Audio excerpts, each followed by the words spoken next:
start guys. Ini Mike daripada Blue Green Motorworks.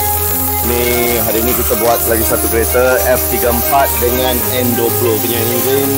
Kita tukar tadi set dia. Ini hari tu kita masa kereta tu masuk, mula-mula kita dah bagi tahu owner yang chain dia dah kendor, rantai engine dah kendor. Bila hari ni kita buat kerja, nampak ni dia dah patah, plastik-plastik ni dah reput, dah patah. Okay. Ni lepas dah buat ni, kita sisihkan engine semua dengan wap-cover alloy ya. Ni pula ada lagi satu kereta juga, ni X3 ni kita tengah tukar timing chain kit dia semua. Kerja masih berjalan.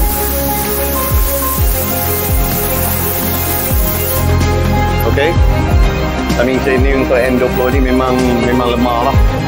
Banyak juga yang kita buat ni. Okay, sekian guys.